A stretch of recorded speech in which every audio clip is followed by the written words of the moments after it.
Kia ora, and welcome to a Substack Live here at the Reserve Bank's museum, where we've just had the Reserve Bank's February monetary policy statement and the first press conference hosted by the new Governor, Anna Bremen.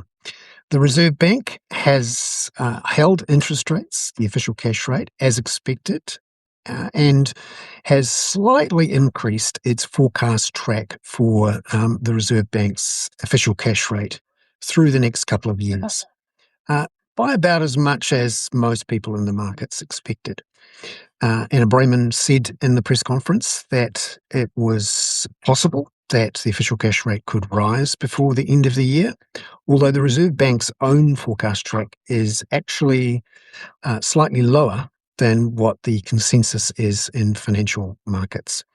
And so this result from the Reserve Bank, the first monetary policy statement, was effectively slightly more dovish than what the market expected, and we saw the currency fall slightly because of it. I wanted to check while we're here, and I'm hoping someone gives me a thumbs up or something to say that they can hear me. Just want to make sure that's the case. It's a good sign that there's a few people on.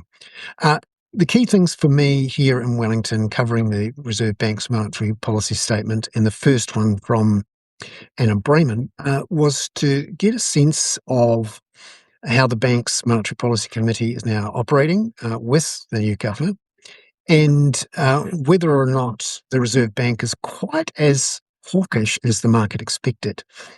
The Reserve Bank said again that it thought maybe the market was being a bit more aggressive on where interest rates would go, as it was at the end of last year. And we saw the mortgage rates increase slightly from Westpac and the other banks through December, which seemed to have affected consumer confidence and sent a bit of a chill through the economy.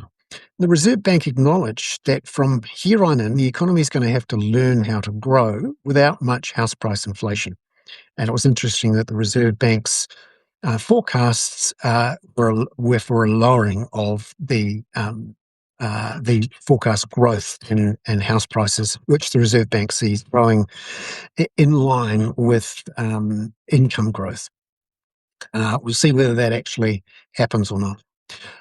Elsewhere, the Reserve Bank was asked about what it thought about mortgage rates going up a bit, what it saw with inflation, and in particular, it pointed out that administered inflation provided a good chunk of the inflationary growth that we saw through 2023 and 2024.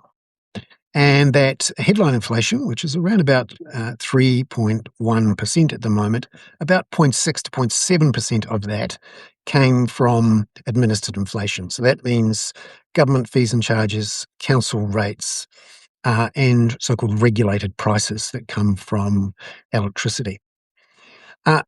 Also today, the Reserve Bank was asked about whether it saw the criticism of its own reviews after the COVID crisis as justified, the criticism that it was somehow a whitewash. The Reserve Bank pushed back quite hard on that, and I think justifiably. That's my quick summary of what's happened here at the Reserve Bank today. I asked a few questions about artificial intelligence and whether it might justify lower interest rates. And the Reserve Bank and Anna Bremen said she hadn't seen any signs of it yet. And also we saw a bit more coverage, I think, of the administered inflation problem, although the Reserve Bank was clear in saying that they so-called looked through it when they were making their monetary policy decisions.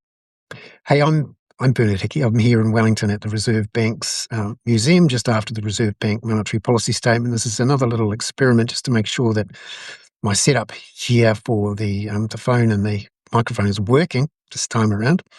I hope this was useful and you enjoyed it. Ka kite anō. Thank you very much. Bye-bye.